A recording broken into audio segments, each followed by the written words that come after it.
નમસ્કાર, આપ જોઈ રહ્યા છો સ્પાર્ક ટુડે ન્યૂઝ. વડોદરા શહેરના ભાયલી વિસ્તારમાં દશામાની મૂર્તિના વિસર્જનને લઈને પવિત્ર જળ પૂજા કાર્યક્રમનું આયોજન કરવામાં આવ્યું હતું. વોર્ડ નંબર 10ની સંગઠનની ટીમ દ્વારા આયોજિત આ કાર્યક્રમમાં 5 પવિત્ર નદીઓનું જળ કૃત્રિમ તળાવમાં અર્પણ કરવામાં આવ્યું. દશામાની મૂર્તિના ધાર્મિક વિસર્જન માટે ભાયલી ખાતે બનાવવામાં આવેલ કૃત્રિમ તળાવમાં 5 પવિત્ર નદીઓના જળ મળાવવામાં આવ્યા છે. વિધિવત પૂજા અર્ચના કરીને આ પવિત્ર જળ કૃત્રિમ તળાવમાં અર્પણ કરાયું.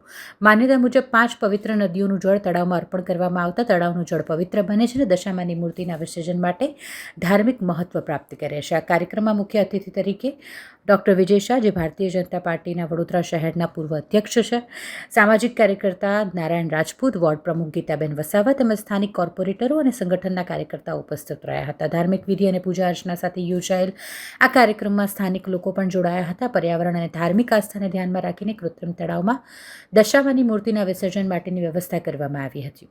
ભાયલીમાં 5 પવિત્ર નદીઓના જળથી કૃત્રિમ તળાવને પવિત્ર બનાવી દશામાની મૂર્તિના ધાર્મિક વિસર્જન માટેની શરૂઆત કરવામાં આવી.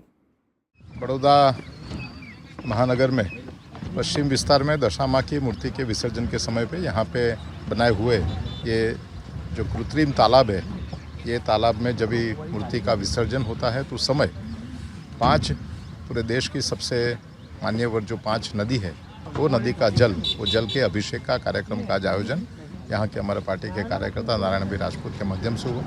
कार्यक्रम में विस्तार के हमारे तीनों माननीय पार्षद, म्यूनसिपल काउंसिलर श्री यहाँ पे उपस्थित रहे. 1000 से ज़्यादा दशा माँ की मूर्ति का विसर्जन आने वाले समय में यहाँ पर होने वाला है. और जब भी हम भगवान की मूर्ति का विसर्जन करते हैं तो हमारे मन में ये भाव होना चाहिए कि नदी, उसका जल, ये जल की जो ताकत है, वो ताकत के माध्यम से यहाँ पे आसपास में जो लोग रहते हैं वो सबके शरीर में स्वास्थ्य मिले और उनको तन मन धन से शांति मिले. इस तरह का भाव प्रकट करने के लिए यहाँ पर 5 नदी का पानी का जल, उसका आज विसर्जन किया है. तो मैं नारायण भाई राजपूत, उनकी पूरी समग्र टीम, इनको बहुत बहुत बधाई देता हूँ. કોર્પોરેશન દ્વારા કૃત્રિમ તળાવ બનાવવામાં આવ્યું છે.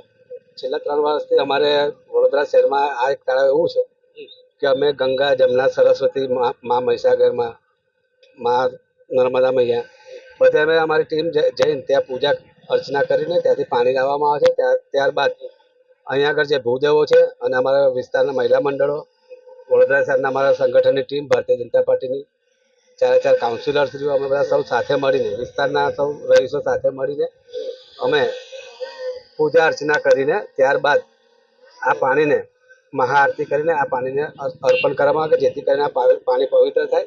આવનારા સમયમાં આજે રાત્રે 12 વાગ્યા પછી દશામાની મૂર્તિનું વિસર્જન થવાનું છે. એટલે વડોદરા શહેરમાં આ કૃત્રિમ તળાવ એવું છે, એકદમ પવિત્ર છે. આ જ પવિત્ર નદીમાં જે મૂર્તિ આવશે મા દશામાની, એ બધી 12 વાગ્યા પછી આવશે. 2 દિવસ પછી બધી મૂર્તિને મહીસાગરમાં બધી પધરાવવામાં આવશે સન્માન સાથે. એના પછી ગણપતિનો તહેવાર આવે છે.